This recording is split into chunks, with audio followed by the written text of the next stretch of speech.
500만 원 걸죠. 강지훈의 목소리는 최고급 대리석 바닥처럼 차갑고 단단했다.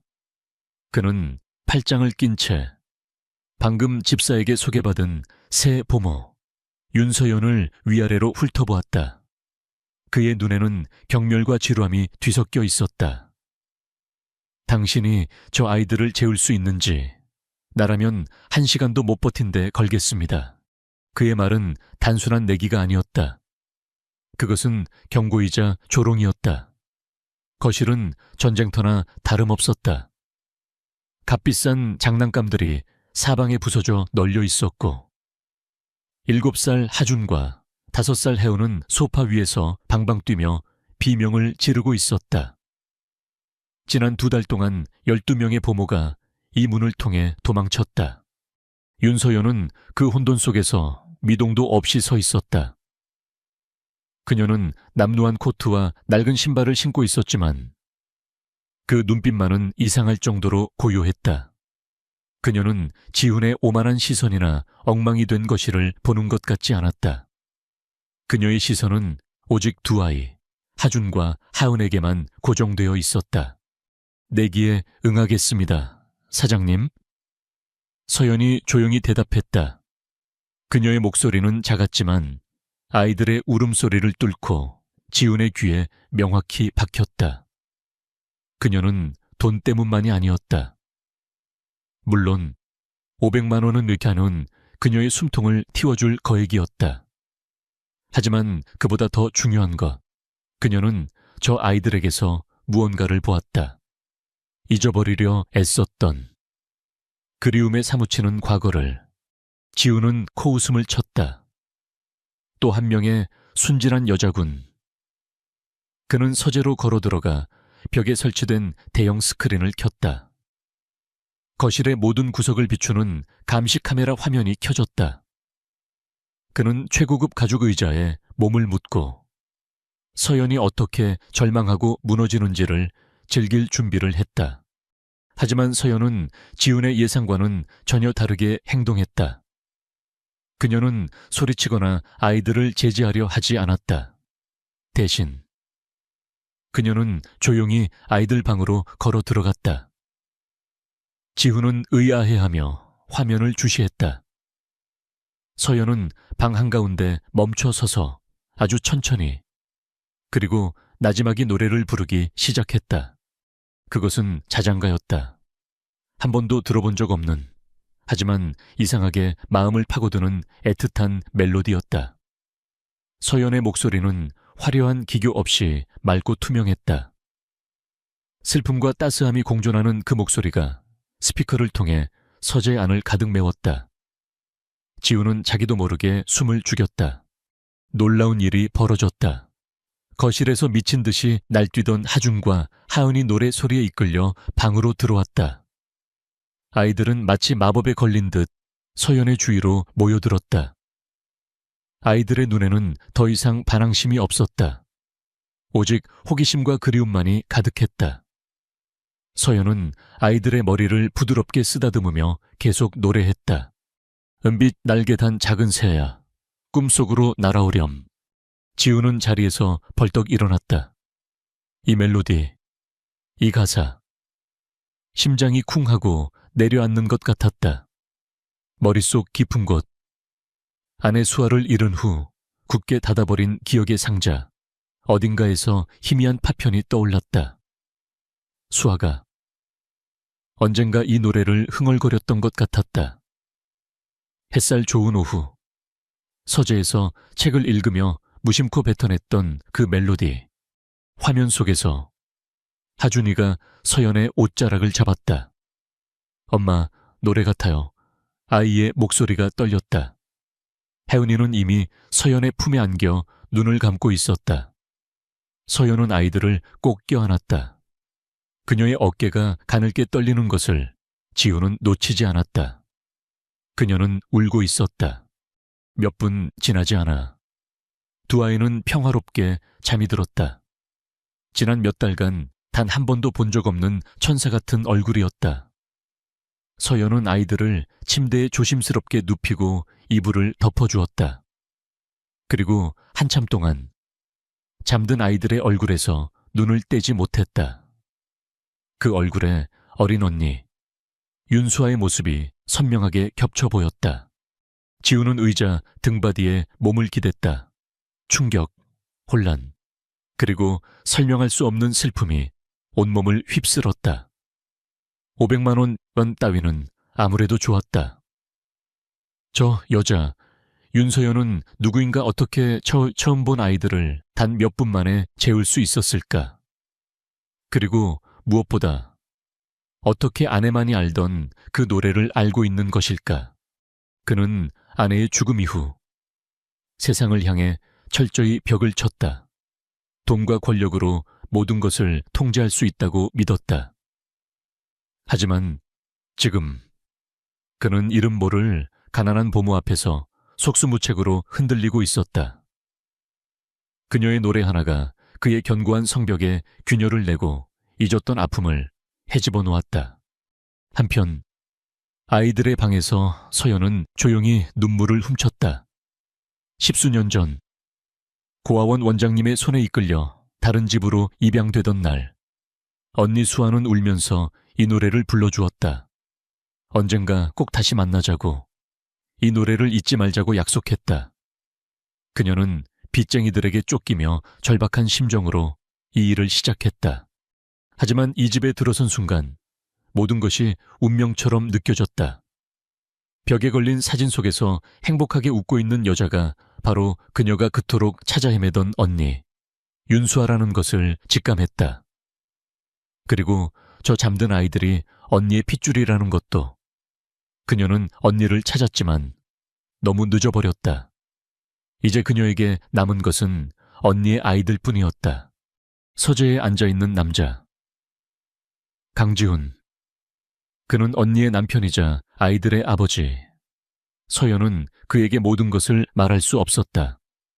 지금의 초라한 행색으로는 그저 돈을 노리고 접근한 사기꾼으로 몰릴 것이 뻔했다. 그녀는 정체를 숨기고 오직 아이들의 곁을 지켜야만 했다. 그것이 하늘에 있는 언니를 위한 유일한 길이라고 생각했다. 지우는 자리에서 일어나 거실로 향했다. 서연은 막 방에서 나오고 있었다. 두 사람의 시선이 허공에서 마주쳤다. 지훈의 눈에는 날카로운 경계심과 의문이, 서연의 눈에는 슬픔과 단호한 결심이 담겨 있었다. 차가운 공기 속에서 폭풍전야와 같은 긴장감이 흘렀다. 내기는 끝났지만 진짜 이야기는 이제 막 시작되고 있었다. 다음 날 아침, 강지훈의 저택에는 어색한 평화가 찾아왔다. 아이들의 비명 대신 조용한 식사 소리가 들려왔고, 지우는 신문을 읽는 척하며 식탁 맞은편에 앉은 윤서연을 힐끗거렸다. 아이들은 놀랍게도 얌전히 앉아 서연이 떠주는 밥을 받아먹고 있었다. 어젯밤의 내기는 없었던 일처럼 돈 이야기는 나오지 않았다. 서연은 아이들을 돌보는 일에 능숙하게 적응해 나갔다. 그녀에게 이 거대하고 차가운 집은 언니의 흔적을 찾을 수 있는 유일한 공간이었다. 그녀는 청소를 핑계로 집 안 구석구석을 살폈다. 그러다 복도 끝에 걸린 작은 그림 앞에서 발걸음을 멈췄다. 보랏빛 라벤더가 가득한 들판 그림이었다. 가슴이 덜컥 내려앉았다. 15년 전 고아원 뒤뜰의 작은 화단에서 언니와 함께 무릎을 맞대고 그렸던 바로 그 그림이었다. 물감이 부족해 서로의 팔레트에서 색을 훔쳤으며 키득거렸던 기억. 그림 한 구석에 자신들만 아는 표시로 작은 노란 나비를 그려 넣었던 기억이 생생하게 떠올랐다. 서연은 그림에 가까이 다가갔다. 구석에 정말로 작은 노란 나비가 있었다. 눈물이 핑 돌았지만 그녀는 황급히 소매로 눈가를 닦았다. 지금은 감상에 젖어 있을 때가 아니었다. 그녀는 언니가 이 집에서 행복했기를, 사랑받았기를 간절히 바랐다. 그림 옆 액자는 수아와 지훈이 활짝 웃고 있는 결혼 사진이 놓여 있었다. 언니의 행복한 미소에 서연은 아주 잠시 안도감을 느꼈다. 오후에는 하준의 방을 정리하다가 또 다른 흔적을 발견했다. 책장에 꽂힌 책들이 종류별, 그리고 높이 순서대로 칼같이 정리되어 있었다. 그것은 어릴 적부터 꼼꼼했던 언니의 강박적인 습관이었다. 다른 사람 눈에는 그저 잘 정돈된 책장으로 보이겠지만 서연에게는 그것이 언니가 남긴 또 하나의 암호처럼 느껴졌다. 하준아, 책 정리 잘했네. 꼭. 서연은 말을 잇지 못했다. 꼭 내 엄마처럼 이라는 말이 목구멍까지 차올랐다. 하준은 레고를 조립하다 말고 고개를 들었다. 엄마가 살아계실 때 이렇게 하라고 가르쳐 주셨어요. 그래야 책 요정님이 밤에 선물을 주신다고. 아이의 순진한 말에 서연은 심장이 조여 오는 듯한 아픔을 느꼈다. 한편 강지우는 회사에서도 일에 집중할 수가 없었다. 어젯밤 들었던 그 기묘한 자장가가 뇌리에서 떠나지 않았다. 그는 비서에게 모든 회의를 취소하라고 지시하고는 자신의 사무실에서 개인 클라우드에 접속했다. 수아와 함께했던 모든 순간이 담긴 수백 개의 영상 파일들이 화면을 가득 메웠다. 그는 미친 사람처럼 몇 시간 동안 영상을 뒤졌다. 신혼여행, 결혼기념일, 아이들의 첫걸음마. 행복했던 순간들을 마주할수록 가슴은 더욱 아파왔지만 그는 멈추지 않았다. 그는 확인해야만 했다. 그 멜로디가 단순한 우연인지 아니면 자신이 모르는 무언가가 있는지. 마침내 그는 서재, 오후라는 평범한 제목의 영상 파일을 발견했다. 2년 전 하은이가 태어나기 전이었다. 영상 속에서 수아는 창가에 앉아 책을 읽고 있었다. 지훈이 몰래 촬영한 것이 분명했다. 수아는 책에 집중하면서 자신도 모르게 나지막이 콧노래를 흥얼거리고 있었다. 바로 그 멜로디였다. 윤서연이 불렀던 자장가와 토시 하나 다르지 않은 완벽하게 똑같은 가락이었다. 지훈은 영상을 몇 번이고 돌려보았다. 심장이 세차게 뛰기 시작했다. 우연이 아니었다. 절대 우연일 수 없었다. 수아는 이 노래가 돌아가신 어머니가 불러주시던 유일한 자장가라고. 세상에 아는 사람이 자기밖에 없을 거라고 말했었다. 그때부터 지훈의 눈빛이 달라졌다. 그는 집의 감시 카메라 앱을 스마트폰으로 켰다. 화면 속에서 서연은 아이들과 함께 거실 바닥에 앉아 동화책을 읽어주고 있었다. 그녀의 표정은 따뜻했고 아이들은 그녀의 이야기에 완전히 빠져들어 있었다. 그 모습은 너무나 자연스러워서 오히려 비현실적으로 보였다. 지우는 서연의 모든 행동을 감시하기 시작했다. 그녀가 혜은이의 머리를 따주는 방식, 하준이가 수학 문제를 풀 때 격려하는 말투, 심지어 아이들이 남긴 음식을 아깝다며 먹는 모습까지. 그는 그녀에게서 어떤 단서라도 찾아내려 애썼다.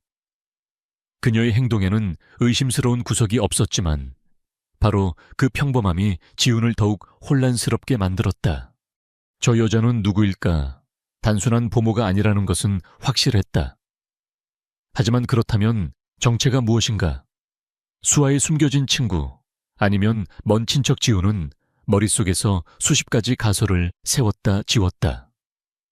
그는 윤서연이라는 존재가 자신의 통제된 세상에 던져진 예측 불가능한 변수라는 사실에 초조함을 느꼈다. 그날 밤, 지훈은 잠든 아이들의 방에 조용히 들어갔다. 아이들은 서연이 덮어준 이불 속에서 새근새근 잠들어 있었다. 그는 아이들의 얼굴을 내려다보며 수아의 얼굴을 떠올렸다. 그리고 그 위로 윤서연의 얼굴이 겹쳐졌다. 어딘가 모르게 닮은 듯한 눈매, 부드러운 분위기, 진 마데나제 키두카나카타노다 로카. 그는 어둠 속에서 홀로 고뇌했다. 윤서연을 직접 추궁해야 할까? 아니면 조용히 그녀의 뒤를 캐야 할까? 확실한 것은 그녀가 이 집에 들어온 이후로 모든 것이 변했다는 사실이었다.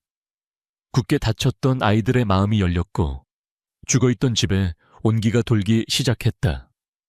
그리고 가장 중요한 것은 그 자신조차 흔들리고 있다는 점이었다. 그 자장가가 그의 기억의 빗장을 풀어버린 그 순간부터 며칠 동안 강지훈의 저택에는 위태로운 평온이 이어졌다. 지훈은 윤서연을 의심과 경계의 눈초리로 관찰했고, 서연은 그의 시선을 애써 무시하며 아이들을 돌보는 데에만 전념했다. 그녀는 더 이상 언니의 흔적을 찾아 집안을 헤매지 않았다. 그것은 너무 위험한 일이었다. 그녀의 비밀은 아이들의 곁에 머물기 위해 반드시 지켜야만 하는 성벽이었다. 그러던 어느 날 오후, 집안일을 총괄하는 남집사가 허리를 삐끗하는 바람에 서연에게 조심스럽게 부탁을 해왔다. 서연 씨, 미안하지만 사모님 서재에 먼지가 앉지 않게 가볍게 닦아주기만 할 수 있을까요? 회장님이 그 방은 다른 사람이 드나드는 걸 싫어해서요. 서연의 심장이 내려앉았다. 언니의 서재. 그곳은 지훈이 신성시하는 금지된 공간이었다. 서연은 망설였지만 아픈 남집사의 부탁을 거절할 수 없었다. 그녀는 떨리는 손으로 서재의 문을 열었다. 방 안의 공기는 시간이 멈춘 듯 고요했다. 모든 것이 수아가 세상을 떠나던 그날 그대로 보존되어 있었다. 책상 위에는 일담한 책이 펼쳐져 있었고, 의자 등받이에는 캐시미어 숄이 걸쳐 있었다. 언니의 채취가 희미하게 남아있는 것만 같았다. 서연은 유령처럼 방 안을 맴돌았다. 언니의 삶의 조각들을 만지고, 느끼고, 숨 쉬었다. 그녀가 어떤 책을 읽었고, 어떤 차를 마셨는지 상상했다. 부유하고 아름다운 삶. 자신이 한 번도 가져보지 못했던 삶이었다. 질투심보다는 깊은 슬픔이 밀려왔다. 이 모든 것을 남겨두고 언니는 얼마나 떠나기 싫었을까. 그러다 그녀의 시선이 책상 한쪽에 놓인 물건에 멎었다. 작고 네모난 은으로 만든 보석함. 뚜껑 위에는 섬세하게 조각된 나이팅게일 한 마리가 금방이라도 노래하며 날아오를 듯한 자세를 하고 있었다. 서연은 숨을 헙 들이마셨다.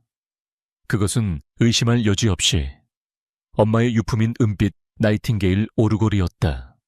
어린 시절 엄마는 이 오르골을 보여주며 말했다. 나이팅게일은 아무리 깊은 어둠 속에서도 희망의 노래를 부르는 새라고. 훗날 엄마가 돌아가시고 자매는 고아원으로 보내졌다. 원장님은 자매에게 유품을 하나씩 고르게 했다. 언니 수아는 망설임 없이 오르골을 골랐고, 서연은 그 오르골을 열 수 있는 작은 열쇠, 목걸이를 가졌다. 언젠가 다시 만날 날을 기약하는 증표였다. 서연의 손이 부들부들 떨렸다. 그녀는 홀린 듯 오르골로 다가가 차가우는 표면을 쓰다듬었다. 수십 년의 세월을 넘어 마침내 언니의 온기를 다시 만난 것 같았다. 그녀는 조심스럽게 뚜껑을 열어보려 했다. 하지만 굳게 잠겨 꼼짝도 하지 않았다. 서연은 무의식적으로 자신의 가슴팍으로 손을 가져갔다. 옷 속에 숨겨진 작은 음표 모양의 은 열쇠가 손가락 끝에 닿았다. 바로 그 순간이었다. 저기서 뭘 하는 거지? 얼음장처럼 차가운 목소리가 등 뒤에서 심장을 찔렀다. 강지훈이었다. 그는 출장 일정이 갑자기 취소되어 집에 일찍 돌아온 길이었다. 서재 문이 열려 있는 것을 보고 들어왔다가 아내의 유품에 손을 대고 있는 서연을 발견한 것이다. 그의 눈에는 지난 며칠간 쌓여온 의심이 활활 타오르는 분노가 되어 이글거리고 있었다. 서연은 비명도 지르지 못하고 굳어버렸다. 지우는 성큼성큼 다가와 그녀의 손에서 오르골을 거칠게 빼앗았다. 내가 경고했을 텐데 내 아내 물건에 손대지 말라고. 그의 목소리는 낮게 으르렁거렸다. 그는 서연을 마치 더러운 것을 보는 듯한 눈빛으로 쏘아보았다. 아, 아니, 저는 그냥 먼지를 닦으려고. 서연은 필사적으로 변명하려 했지만 목소리가 제대로 나오지 않았다. 그녀의 창백한 얼굴과 떨리는 손은 지훈의 눈에는 완벽한 유죄의 증거로 보였다. 그는 서연이 값비싼 물건을 훔치려 했다고 확신했다. 바범뻔한 거짓말. 당신 같은 여자를 한두 번 본 줄 알아 처음부터 목적이 있었겠지. 아이들을 빌미로 이 집에 들어와서 한몫 챙기려는 속셈.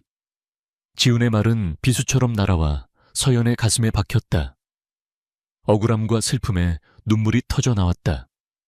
그녀는 소리치고 싶었다. 이건 내 것이기도 하다고. 우리 엄마의 유품이라고. 하지만 그녀는 입을 열 수 없었다. 없었다. 지금 진실을 말해봤자 그는 믿어주지 않을 것이다. 오히려 더 치밀한 사기꾼으로 몰아붙일 게 뻔했다. 그녀의 침묵은 지훈의 분노의 기름을 부었다. 그는 오르골을 소중하게 품에 안고 서연에게 마지막 경고를 날렸다. 다시는 이 방에 들어오지 마. 한 번만 더 내 눈에 띄면 그땐 경찰서에서 이야기하게 될 테니. 지훈은 차갑게 돌아섰고 쿵하는 소리와 함께 서재 문이 닫혔다. 방 안에는 다시 정적이 흘렀다. 서연은 그 자리에 주저앉아 소리 죽여 울었다. 언니의 가장 소중한 공간에서 언니의 남편에게 도둑으로 몰렸다. 그녀와 언니를 이어주던 유일한 희망이었던 오르골은 이제 그녀를 범죄자로 만든 증거품이 되어버렸다. 둘 사이의 오해는 이제 건널 수 없는 강이 되어버렸다. 서재에서의 격렬한 충돌 이후 강지훈의 저택에는 얼음장 같은 침묵이 흘렀다. 윤서연은 그림자처럼 움직였다. 그녀는 아이들 앞에서는 이전처럼 따뜻한 미소를 지었지만 지훈의 시선이 닿는 곳에서는 투명인간처럼 자신을 지웠다. 그녀의 마음속에서는 폭풍이 휘몰아치고 있었다. 떠나야 할까 하지만 언니의 아이들을 두고 갈 수는 없었다. 강지훈 역시 혼란의 극치를 달리고 있었다. 그는 윤서연을 도둑이나 사기꾼으로 단정하고 싶었지만 마음 한구석에서는 그녀가 오르골을 보던 슬픈 눈빛과 아이들을 향한 진심 어린 애정이 계속 맴돌았다. 자장가, 라벤더 그림, 그리고 오르골. 모든 조각들이 하나의 그림을 가리키고 있었지만 그는 그 끔찍한 진실을 마주할 용기가 없었다. 결국 그는 이성의 힘을 빌리기로 결정했다. 더 이상 자신의 감정이나 추측에 휘둘리지 않고 객관적인 사실을 원했다. 그는 대한민국 최고의 정보원을 고용했다. 전화기 너머로 그의 목소리는 감정 없이 울렸다. 윤서연이라는 여자에 대해 알아봐 주시오. 태어난 곳부터 지금까지의 모든 것을 먼지 하나까지 털어서. 조사가 진행되는 며칠은 지옥과도 같았다. 저택의 공기는 팽팽한 활시위처럼 긴장감이 감돌았다. 지훈은 일부러 늦게 귀가했고 서연은 그가 나타나기 전에 잠자리에 들었다. 두 사람은 서로를 피했지만 보이지 않는 끈이 그들을 더욱 강하게 올가매고 있었다. 아이들만이 그 미묘한 기류를 눈치채지 못하고 천진난만하게 웃고 떠들었다. 마침내 정보원에게서 연락이 왔다. 지훈은 약속 장소인 한적한 호텔 라운지에서 두툼한 서류 봉투를 건네받았다. 그는 차로 돌아와 떨리는 손으로 봉투를 열었다. 가장 먼저 그의 눈에 들어온 것은 낡고 빛바랜 흑백 사진 한 장이었다. 허름한 건물 앞에서 두 여자아이가 손을 꼭 잡고 서 있었다. 사랑의 집 고아원이라는 간판이 보였다. 한 아이는 틀림없는 어린 시절의 아내, 윤수아였다. 그리고 그 옆에서 수줍게 웃고 있는 다른 아이. 지훈은 숨을 멈췄다.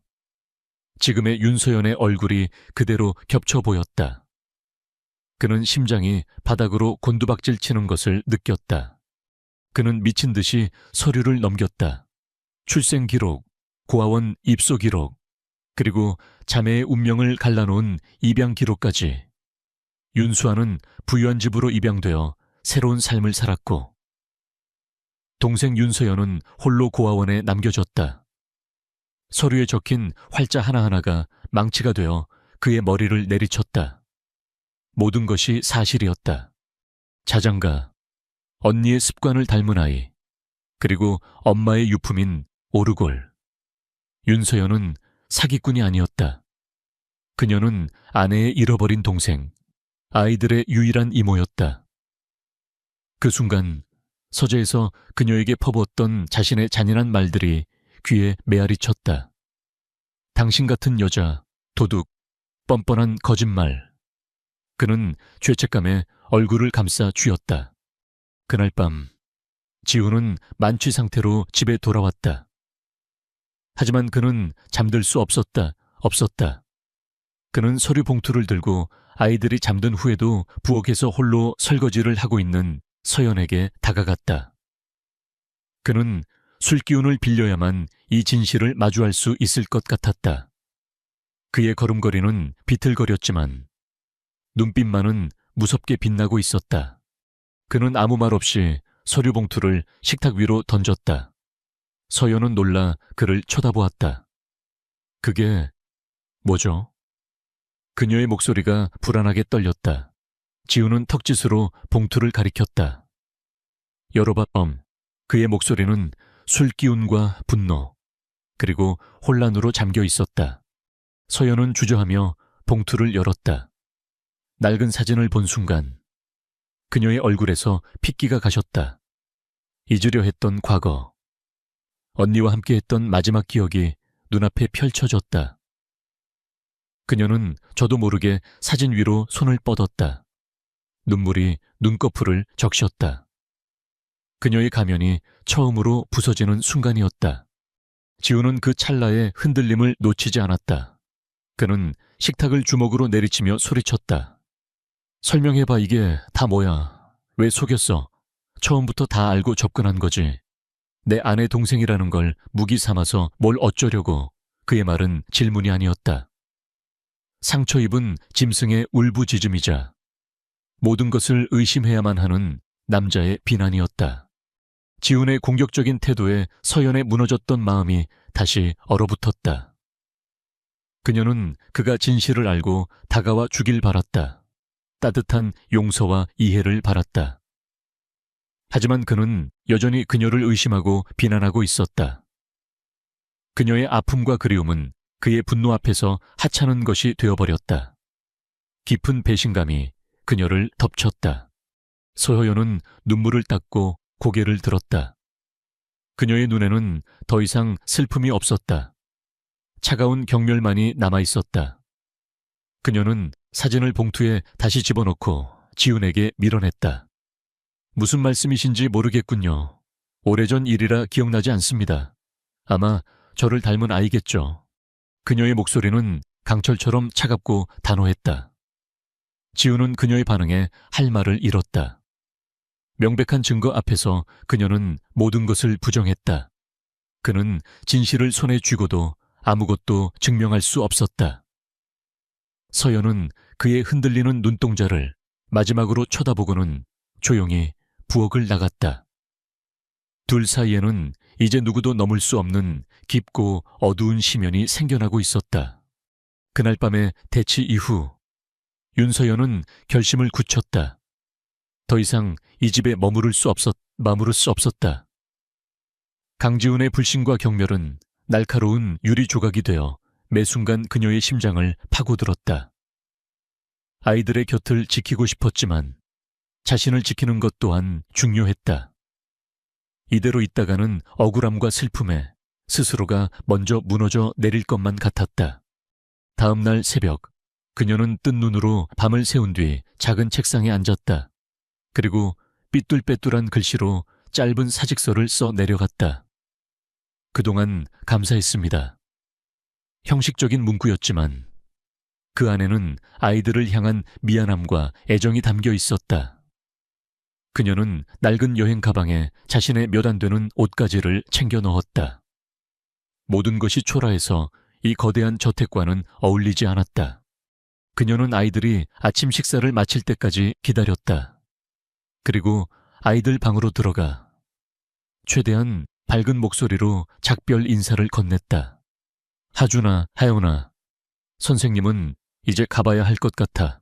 아주 먼 곳에 일이 생겼거든. 그녀는 이것이 아이들에게 상처를 주는 가장 덜한 방법이라고 생각했다. 하지만 아이들의 반응은 그녀의 예상을 훨씬 뛰어넘었다. 혜은이는 즉시 눈에 눈물이 그렁그렁해지더니 왕 하고 울음을 터뜨렸다. 하준이는 옷바랍시고 꿋꿋한 척 입술을 깨물고 있었지만 이내 붉어진 눈으로 서연을 올려다보았다. 왜요? 우리가 뭐 잘못했어요. 이제 밥투정 안 할게요. 장난감도 잘 치울게요. 아이의 애원의 서연에 가슴이 미어졌다. 그녀는 차마 아이들의 얼굴을 더 볼 수가 없어 황급히 몸을 돌려 방문을 나섰다. 미안해. 정말 미안해. 그녀는 계단을 내려가면서도 울먹였다. 현관문을 열고 나가기만 하면 모든 것이 끝이었다. 그녀가 가방을 들고 문고리를 잡으려는 순간이었다. 가지 마세요. 절박한 외침과 함께 하준이가 달려와 그녀의 다리를 와락 끌어안았다. 아이는 온몸을 떨며 울고 있었다. 그동안 억지로 어른스러운 척했던 아이의 서름이 한꺼번에 터져 나온 것이다. 제발요, 우리 버리지 마세요, 네. 혜은이도 뒤따라 내려와 서연의 옷자락을 붙잡고 엉엉 울었다. 바로 그때 2층 복도에 강지훈이 나타났다. 그는 막 회사에 가려고 옷을 갈아입고 나오던 참이었다. 현관에서 벌어지는 광경에 그는 그 자리에 얼어붙었다. 아이들이 그렇게 서럽게 필사적으로 우는 모습은 아내가 죽은 후 처음 보는 것이었다. 아이들은 마치 세상의 마지막 끈이라도 되는 듯 서연에게 매달려 있었다. 그리고 지훈의 심장을 꿰뚫는 한마디가 터져 나왔다. 하준이가 울음으로 엉망이 된 얼굴을 들고 서연을 보며 절규했다. 이모 가지 마세요, 제발. 우리 엄마도 없는데. 이모까지 가면 우리는 어떡해요. 이모. 그 한마디가 거대한 저택의 공기를 갈랐다. 서연은 온몸에 소름이 돋는 것을 느끼며 주저앉았다. 아이가 어떻게 알았을까? 아니, 아는 것이 아닐 것이다. 그저 순수한 영혼이, 핏줄의 이끌림이 무의식 중에 내뱉은 말일 것이다. 그녀는 하준이를 끌어안고 함께 울었다. 더 이상 떠날 수 없다는 것을 깨달았다. 지우는 계단 위에 서서 모든 것을 지켜보았다. 이모라는 단어는 그의 뇌리에 낙인처럼 찍혔다. 그는 그동안 서류와 증거에 집착했다. 그녀의 입에서 자백을 받아내려 했다. 하지만 그는 틀렸다. 진실은 종이 위에 있는 것이 아니었다. 바로 지금 자신의 아이들이 온몸으로 증명하고 있었다. 아이들에게 윤서연은 부모가 아니라 엄마를 잃은 슬픔을 채워줄 유일한 가족이었다. 그는 자신의 오만함과 어리석음에 치가 떨렸다. 그가 진실을 파헤친다며 한 모든 행동이 아이들에게 얼마나 큰 상처를 주고 있었는지를 깨달았다. 그는 천천히 아주 무거운 발걸음으로 계단을 내려왔다. 그의 얼굴에서는 평소의 냉정함과 오만함이 사라지고 깊은 피로와 패배감만이 남아있었다. 그는 울고 있는 서연과 아이들 앞에 멈춰 섰다. 그는 차마 서연의 얼굴을 마주 보지 못하고 바닥에 떨어진 그녀의 낡은 가방을 보며 힘겹게 입을 열었다. 가지 마시오. 그의 목소리는 심하게 잠겨 있었다. 그는 고개를 들어 아이들을 바라보며 거의 애원하듯 말했다. 아이들을 위해서 머물러줘. 그의 말투는 더 이상 사장님의 명령이 아니었다. 그것은 모든 것을 잃을 위기에 처한 한 아버지의, 한 남자의 간절한 부탁이었다. 서연은 눈물 젖은 눈으로 그를 보았다. 그의 흔들리는 눈동자 속에서 처음으로 후회를 읽었다.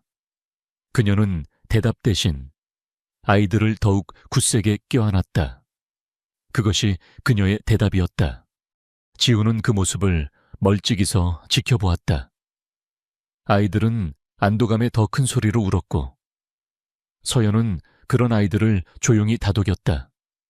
지우는 이 평화로운 그림에 끼어들 수 없는 이방인처럼 느껴졌다. 그는 논쟁에서 이겼을지 몰라도 전쟁에서는 완벽하게 패배했다. 말없는 휴전, 위태로운 평화가 다시, 하지만 전혀 다른 형태로 시작되고 있었다. 윤서연이 저택에 남기로 한 이후 기묘한 동거가 시작되었다. 강지우는 더 이상 그녀를 추궁하거나 감시하지 않았다. 그는 멀찍이서 그녀와 아이들을 지켜볼 뿐이었다. 그의 눈빛에는 더 이상 노골적인 적대감은 없었지만 여전히 풀리지 않는 의문과 복잡한 감정들이 소용돌이치고 있었다. 그는 윤서연의 존재를 받아들여야만 했지만 어떻게 받아들여야 할지 알지 못했다. 서연 또한 마찬가지였다. 그녀는 아이들의 곁에 머물 수 있다는 사실에 안도하면서도 지훈과의 사이에 놓인 보이지 않는 벽 때문에 늘 가슴 한구석이 시렸다. 두 사람은 아이들이라는 유일한 교집합을 통해 위태로운 평화를 유지했다. 아침 식탁에서의 어색한 침묵, 저녁 거실에서의 서먹한 공기. 집은 조용했지만 그 고요함은 언제 깨질지 모르는 살얼음판 같았다. 비극은 가장 평화로운 순간에 찾아왔다. 화창한 가을, 날 오후, 서연은 아이들과 함께 정원에서 그림을 그리고 있었다. 혜은이는 노란색 크레파스를 들고 햇님을 그리며 까르르 웃고 있었다. 서연은 그 모습을 보며 언니를 떠올렸다. 언니도 저렇게 햇살처럼 웃음이 많은 아이였다. 잠시나마 그녀는 모든 고통을 잊고 행복에 젖어들었다. 바로 그때였다. 하은이가 갑자기 손에 들고 있던 크레파스를 떨어뜨렸다. 아이의 얼굴이 순식간에 새하얗게 질리더니 이내 이마에 식은땀이 송골송골 맺혔다. 혜연아, 왜 그래? 서연이 묻는 순간 아이의 몸이 집단처럼 힘없이 옆으로 쓰러졌다. 혜연아, 서연의 비명이 고요한 저택을 갈랐다. 그 다음부터의 기억은 혼돈 그 자체였다. 서재에서 서류를 보고 있던 지훈이 뛰쳐나왔고 그는 의식을 잃은 딸의 모습에 이성을 잃었다. 병원으로 향하는 차 안에서 그는 미친 사람처럼 운전대를 잡았고 서연은 뒷좌석에서 혜은이의 작은 손을 붙잡고 필사적으로 아이의 이름을 불렀다. 세상이 온통 붉은 사이렌 소리와 함께 핑핑 도는 것 같았다. 병원 응급실 앞 복도는 지옥이었다. 시간은 흐르지 않고 차가운 소독약 냄새만이 폐부를 찔렀다. 지우는 갇힌 짐승처럼 복도를 계속해서 왔다 갔다 했고 서연은 겁에 질려 우는 하준이를 품에 안고 꼼짝도 하지 못했다. 몇 시간이 흐른 뒤 지친 표정의 의사가 두 사람을 불렀다. 급성 간부전입니다. 의사의 한마디에 세상이 무너져 내렸다. 간 기능이 급격히 손상되어 제 기능을 거의 하지 못하는 상태라고 했다. 유일한 치료법은 간 이식뿐이며 그것도 아주 시급하다고 했다. 환자의 상태를 고려했을 때 일주일 안에 기증자를 찾지 못하면 매우 위험합니다. 의사의 말은 사형 선고나 다름없었다. 지우는 즉시 이식 적합성 검사를 받았지만 결과는 부적합이었다. 그는 절망적인 심정으로 자신의 부모님과 친척들에게까지 연락했다. 모두가 한달음에 병원으로 달려와 검사를 받았지만 기적은 일어나지 않았다. 돌아오는 대답은 모두 똑같았다. 혈액형은 맞지만 조직검사 결과 부적합입니다. 전국의 장기기증 대기자 명단에도 혜은이에게 맞는 기증자는 당장 나타나지 않았다. 지우는 돈으로 할 수 있는 모든 것을 했다. 최고의 의료진을 수소문하고 해외의 이식 사례까지 알아보았다. 하지만 시간은 속절없이 흘러갔고 혜은이의 상태는 점점 나빠졌다. 그는 수십억을 가진 재벌 총수였지만 딸의 생명 앞에서는 한없이 무력했다. 그는 병원 비상계단에 주저앉아 홀로 오열했다. 몇 년 전 빗길 교통사고로 아내 수아를 잃었던 그날 밤의 악몽이 생생하게 되살아났다. 급한 연락을 받고 달려간 병원. 차가운 수술실 앞에서의 끝없는 기다림. 그리고 결국 의사가 나와 고개를 저으며 전했던 절망적인 소식. 그는 아내를 지키지 못했다. 이제 그는 딸마저 잃을 위기에 처했다. 그는 신을 원망했다. 왜 또다시 자신에게서 가장 소중한 것을 앗아가는가? 그는 자신의 무력함에 분노하며 차가운 벽에 주먹을 내리쳤다.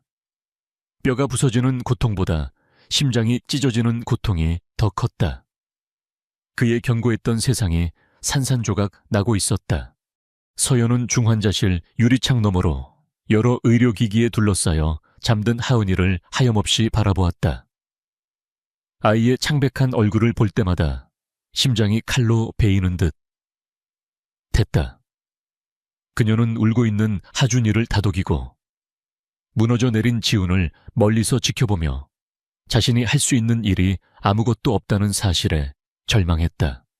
의사는 마지막으로 지훈을 불렀다.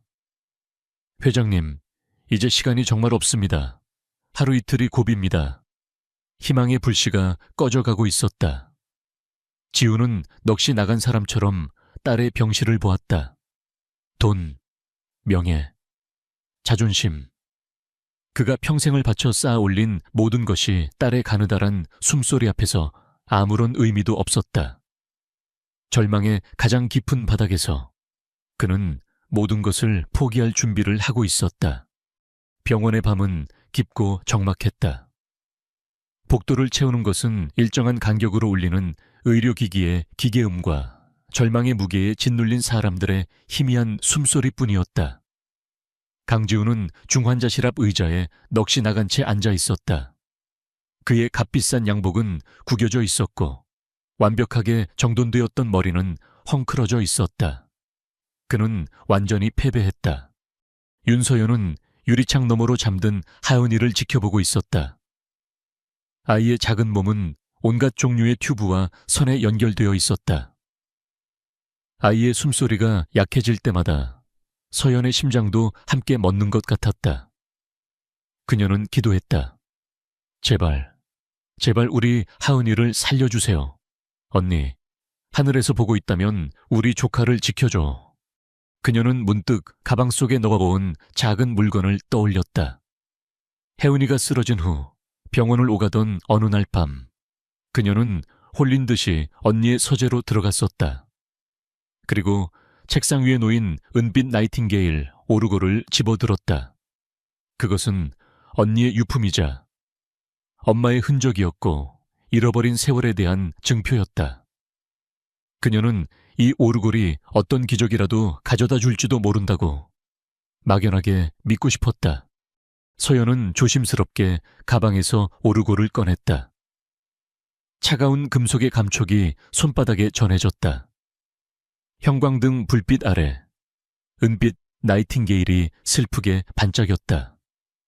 근처 의자에 쓰러져 있던 지훈이 균이 그녀의 움직임을 희미하게 인지했지만 그는 너무 지쳐 아무런 반응도 보일 수 없었다. 그저 또 다른 무의미한 몸짓이라고 생각했다. 서연은 중환자실 유리창에 이마를 기댔다. 그녀는 혜은이를 향해 속삭였다. 하연아, 이모가 노래 불러줄게. 엄마가 아주 좋아했던 노래야. 그녀는 망설이다가 자신의 목에 걸린 목걸이를 풀었다. 가느다란 은색 체인 끝에 매달린 작은 음표 모양의 열쇠가 그녀의 손바닥 위로 떨어졌다. 그것을 본 순간 지훈의 뇌가 번쩍 깨어나는 것 같았다. 그는 자리에서 상체를 일으켰다. 저 목걸이, 서연이 늘 하고 다니던 촌스럽다고 생각했던 바로 그 목걸이였다. 그는 눈을 뗄 수 없었다. 서연의 떨리는 손이 오르골의 작은 열쇠 구멍으로 다가가고 있었다. 설마. 서연은 숨을 참고 열쇠를 구멍에 넣었다. 갈깍. 아주 작은 소리였지만 병원의 정적 속에서는 천둥처럼 크게 울렸다. 열쇠가 자물쇠에 완벽하게 들어맞았다. 수십 년 동안 닫혀있던 오르골의 잠금이 마침내 풀리는 순간이었다. 지우는 자기도 모르게 자리에서 일어났다.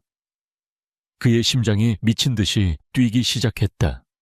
서연은 오르골 옆에 달린 작은 태엽을 천천히 감았다.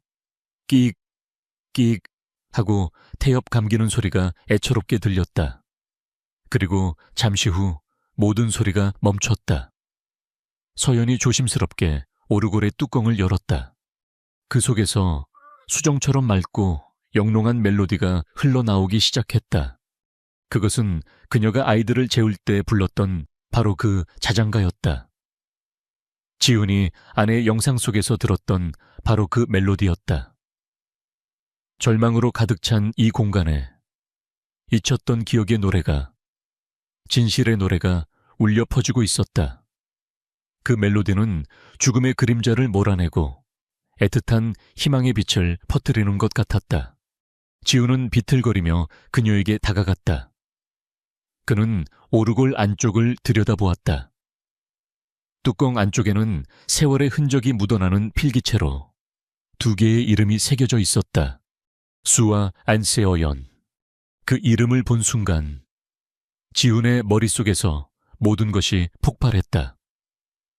고아원 사진, 그녀의 부정, 아이들의 애원, 하준이가 외쳤던 이모, 그리고 지금 눈앞에서 펼쳐지고 있는 열쇠와 오르골, 그리고 노래의 기적. 모든 조각들이 하나의 거대하고 슬픈 그림으로 맞춰졌다. 그가 그토록 부정하고 외면했던 진실의 실체였다. 그는 고개를 들어 윤서연을 보았다. 그녀는 오르골을 든 채 혜연이를 보며 조용히 눈물만 흘리고 있었다. 지훈의 눈에는 더 이상 의심도, 분노도 남아있지 않았다. 오직 엄청난 충격과 온몸을 관통하는 듯한 깊은 죄책감, 그리고 형언할 수 없는 슬픔만이 가득했다. 그는 입을 열어 무언가 말하려 했지만 아무런 소리도 나오지 않았다. 진실의 멜로디가 그와 그녀 사이에서 할 말을 잃은 두 사람의 침묵을 채우며 계속해서 흐르고 있었다. 오르골의 멜로디가 마지막 음을 끝으로 잦아들었을 때 강지훈은 여전히 움직일 수 없었다. 그의 머릿속은 거대한 파도에 휩쓸린 것처럼 혼란스러웠다. 진실은 그의 예상을 뛰어넘는 너무나 아프고 슬픈 이야기였다. 그는 자신이 얼마나 잔인하고 어리석었는지 뼈저리게 깨닫고 있었다. 그 침묵을 깬 것은 윤서연이었다. 그녀는 눈물을 닦고 오르골을 소중히 내려놓았다. 그리고는 텅 빈 눈으로 자신을 바라보는 지훈에게 흔들림 없는 목소리로 말했다. 제가 검사 받아볼게요. 그 말은 질문이 아니었다. 절망의 한가운데서 찾아낸 유일한 희망의 동아줄이었다. 지훈은 그제야 정신을 차렸다. 그는 서연의 얼굴을, 그녀의 눈에 담긴 단호한 결의를 보았다. 그는 아무 말도 하지 못하고 그저 미친 사람처럼 고개를 끄덕였다. 그는 즉시 휴대폰을 꺼내 병원장에게 직접 전화를 걸었다. 그의 목소리는 다급함과 신락 같은 희망으로 떨리고 있었다. 모든 검사는 일사천리로 진행되었다. 지훈의 지시 아래 병원의 모든 시스템이 윤서연 한 사람을 위해 움직였다. 피를 뽑고 CT를 촬영하고 수많은 검사가 이어졌다. 기다리는 시간 동안 두 사람은 한마디도 하지 않았다. 하지만 이전의 어색한 침묵과는 달랐다. 그들 사이에는 이제 말로 설명할 수 없는 깊은 유대감과 간절함이 흐르고 있었다.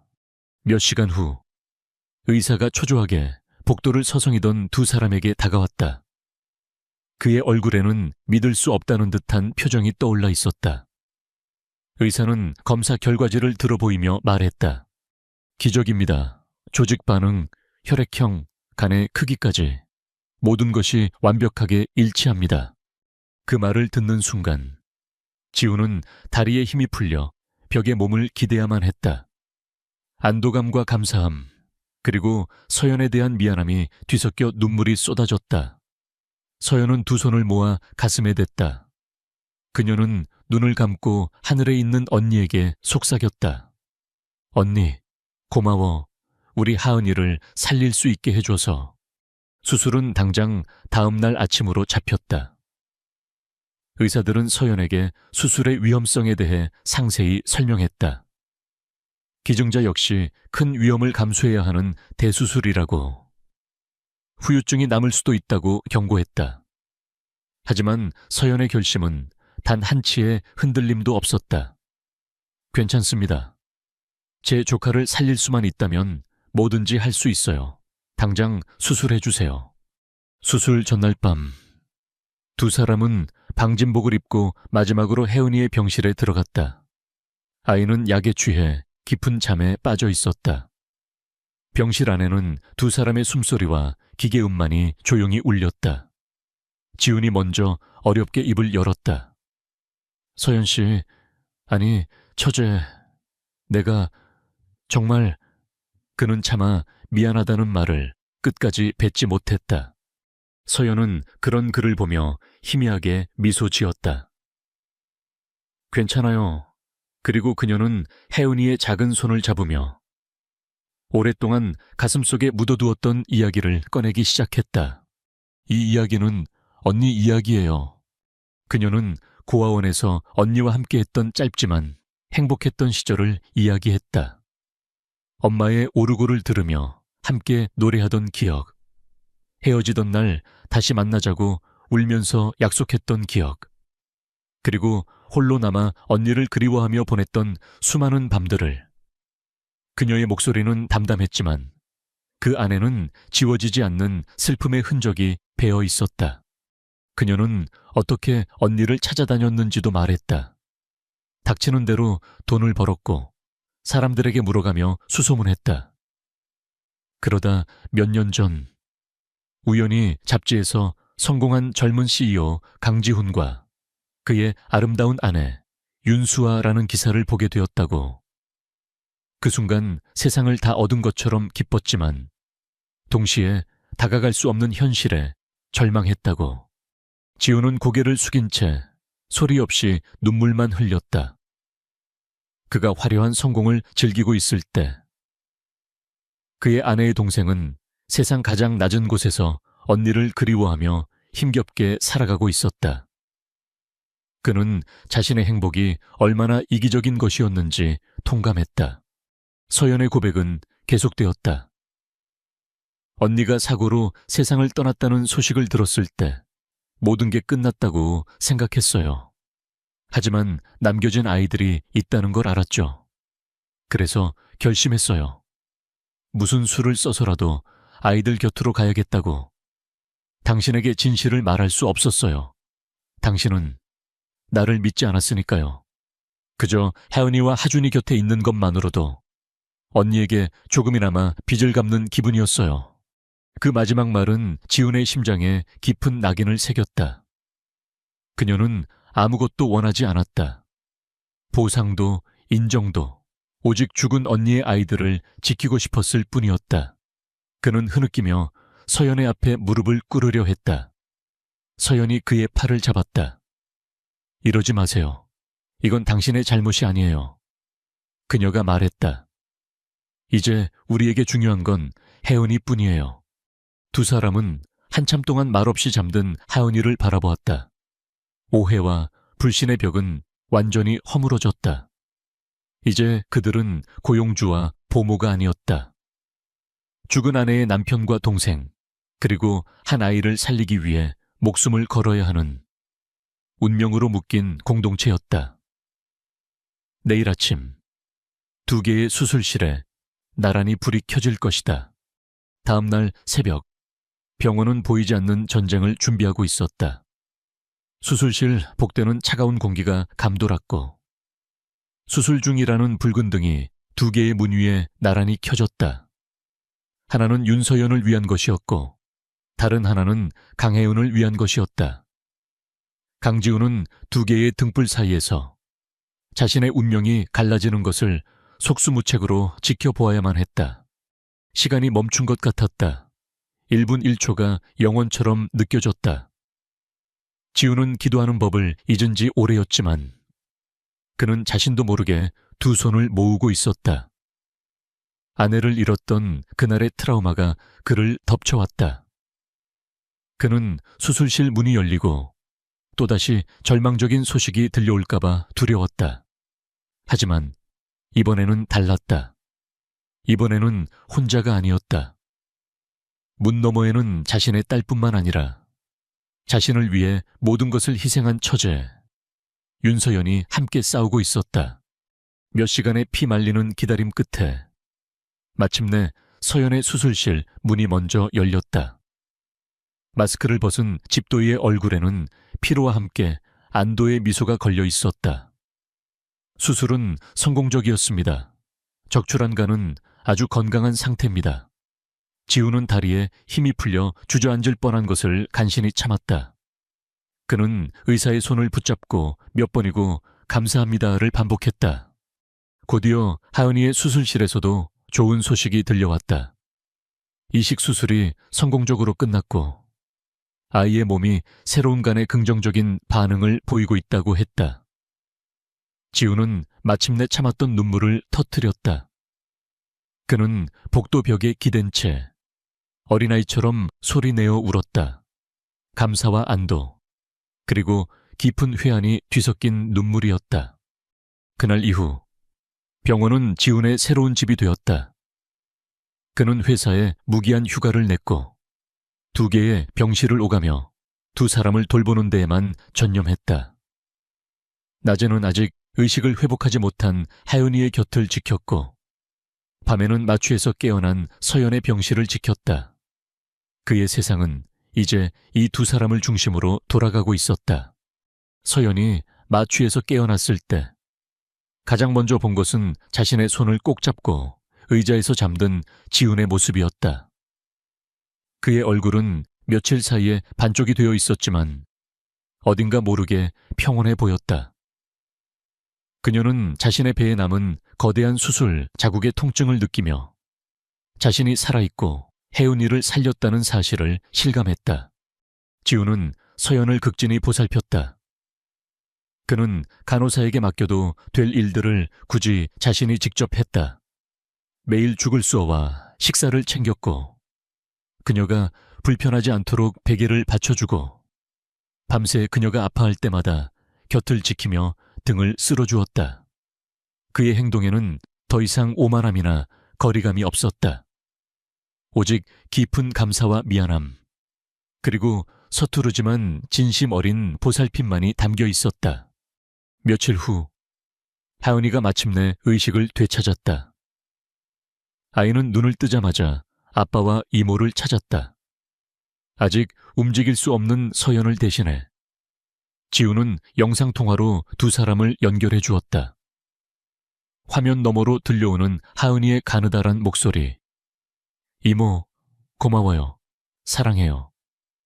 그 한마디에 서연은 참았던 눈물을 쏟아냈다. 모든 고통과 희생이 보상받는 순간이었다. 병실에서의 시간은 느리게 흘러갔지만 그 시간 속에서 세 사람은 천천히 하나의 가족이 되어가고 있었다. 지우는 서연의 병실에 작은 테이블을 가져다 놓고 그곳에서 회사 업무를 보았다. 서연은 그런 그를 위해 과일을 깎아주거나 조용히 책을 읽었다. 저녁이 되면 휠체어를 탄 서연과 함께 혜은이의 병실로 가서 아이에게 동화책을 읽어주었다. 그들은 자연스럽게 수아에 대한 이야기를 나누었다. 지우는 서연에게 자신이 몰랐던 수아의 어린 시절 이야기를 들려달라고 했다. 서연은 고아원에서 언니와 함께 별을 보며 소원을 빌었던 이야기. 둘이서 몰래 라면을 끓여 먹다 들켜서 함께 벌을 섰던 이야기를 들려주었다. 지우는 아내의 새로운 모습을 발견하며 미소 지었고 서연은 언니와의 추억을 나누며 그리움을 달랬다. 지훈 역시 서연에게 수아와의 사랑 이야기를 들려주었다.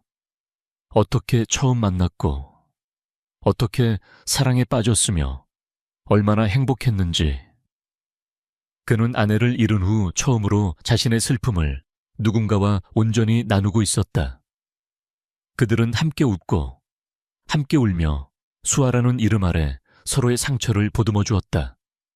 그 과정 속에서 죽은 수아는 그들을 갈라놓는 벽이 아니라 그들을 더 단단하게 이어주는 다리가 되어주고 있었다. 한 달 후 서연과 하은이는 마침내 퇴원 허가를 받았다. 병원을 나서는 날 하늘은 눈부시게 맑았다. 지우는 한 손으로 혜은이를 안고 다른 한 손으로는 서연이 탄 휠체어를 밀었다.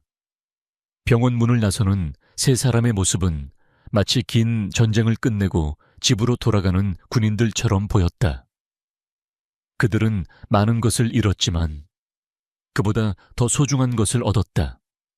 새로운 희망과 새로운 가족을. 1년 후 강지훈의 저택은 완전히 다른 공간이 되어 있었다. 예전의 차갑고 텅 빈 적막함은 온데간데 없고 이제는 아이들의 웃음소리와 맛있는 음식 냄새 그리고 따스한 햇살이 그 자리를 채우고 있었다.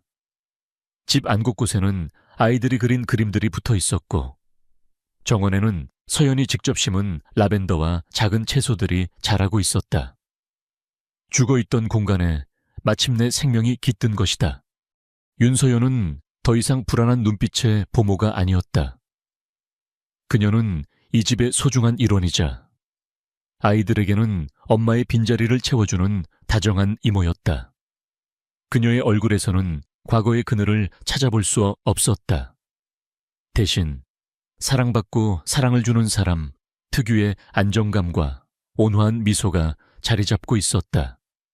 그녀는 지훈의 지원으로 학업도 다시 시작했고 아동 심리 상담사를 꿈꾸고 있었다. 강지훈의 변화는 가장 놀라웠다. 냉소적이고 오만했던 젊은 재벌 총수의 모습은 사라지고 그 자리에는 다정하고 여유로운 한 남자가 서 있었다. 그는 더 이상 일에만 매달리지 않았다.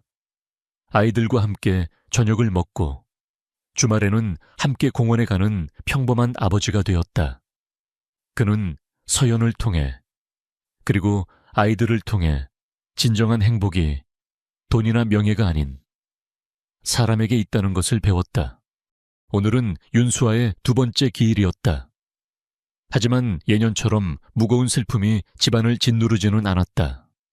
그들은 슬픔을 간직한 채 감사하는 마음으로 그녀를 기억하기로 했다. 네 사람은 검은 옷 대신 밝은 색의 옷을 입고 그녀가 잠든 평화로운 언덕을 찾았다. 수아의 묘비 앞은 깨끗하게 정돈되어 있었다. 하준이와 하은이는 직접 그린 엄마 얼굴 그림을 묘비 앞에 놓았다. 서연은 직접 가꾼 보랏빛 라벤더 꽃다발을 헌화했다. 지우는 조용히 묘비를 닦으며 잠든 아내에게 나직이 인사를 건넸다. 그의 얼굴에는 더 이상 고통스러운 그리움이 아닌 잔잔한 평화가 깃들어 있었다. 그는 품속에서 소중하게 간직해온 은빛 나이팅게일 오르골을 꺼냈다. 지난 1년 동안 그는 최고의 장인을 수소문해 오르골을 완벽하게 복원했다. 그는 조심스럽게 오르골의 뚜껑을 열었다. 맑고 청가한 자장가 멜로디가 가을 하늘 아래 조용히 울려 퍼졌다. 지우는 눈을 감고 아내에게 마음속으로 이야기했다. 수아야, 보고 있어. 당신이 남기고 간 가장 큰 선물. 바로 당신 동생 덕분에 우리가 이렇게 다시 가족이 되었어. 당신을 더 일찍 이해하지 못해서, 처제를 더 빨리 알아보지 못해서 미안해. 그리고 고마워. 당신이 보내준 이 사람과 함께 아이들 잘 키울게. 하늘에서 편히 지켜봐줘. 네 사람은 한동안 말없이 노래를 들었다. 아이들은 엄마를 기억하지 못했지만 그 슬프고도 아름다운 멜로디 속에서 엄마의 사랑을 느끼는 듯 했다. 서연은 언니의 사진을 보며 미소 지었다. 언니, 이제 걱정하지 마. 내가 언니 목까지 아이들 사랑해 줄게. 오르골의 노래가 끝나자 그들은 함께 언덕을 내려왔다. 하준이와 하은이는 앞서가며 나비를 쫓아 뛰놀았다. 지훈과 서연은 조금 뒤에서 아이들을 바라보며 나란히 걸었다. 지훈이 서연의 손을 조심스럽게 잡았다. 서연은 놀라지 않고 그의 손을 마주 잡았다. 두 사람의 관계는 아직 사랑이라는 이름으로 정의되지 않았다. 하지만 그들의 마음속에는 그보다 더 깊은 존중과 감사, 그리고 서로에 대한 굳건한 믿음이 자리 잡고 있었다. 그들은 함께 가장 깊은 절망을 통과했고 서로의 상처를 보듬었으며 마침내 새로운 희망을 만들어냈다. 따스한 가을 햇살 아래 네 사람의 그림자가 길게 늘어졌다. 그것은 상실의 아픔을 딛고 일어선 새로운 가족의 완전한 모습이었다. 그들의 앞날에는 아마 또 다른 시련이 있을지도 모른다. 하지만 이제 그들은 두렵지 않았다. 서로의 손을 잡고 있는 한 그들은 어떤 어려움도 함께 이겨낼 수 있을 것이다. 사랑하는 시청자 여러분, 저희 이야기는 여기까지입니다. 강지훈과 윤서연의 여정은 우리에게 가족이란 단순히 혈연으로만 이루어지는 것이 아니라 서로의 상처를 치유해주는 희생과 용서, 그리고 용기를 통해 만들어진다는 것을 가르쳐 주었습니다. 때로는 가장 가슴 아픈 상실이 더 깊고 기적 같은 유대를 위한 시작이 되기도 합니다. 이번 결말에 대해 여러분은 어떻게 생각하시나요? 사랑이라는 감정이 정말 모든 오해를 풀고 상처 입은 마음을 치유할 힘을 가졌을까요? 아래 댓글을 통해 여러분의 소중한 의견을 남겨주세요. 만약 이번 이야기가 여러분의 눈물샘을 자극했거나 마음에 작은 온기와 희망을 남겼다면 주저하지 마시고 좋아요와 공유를 눌러 가족의 소중함에 대한 메시지를 더 널리 퍼뜨려 주세요. 그리고 물론 저희 채널을 구독하여 다음 감동적인 이야기를 놓치지 마세요. 지금까지 함께 해주셔서 감사합니다. 다음 이야기로 다시 찾아뵙겠습니다.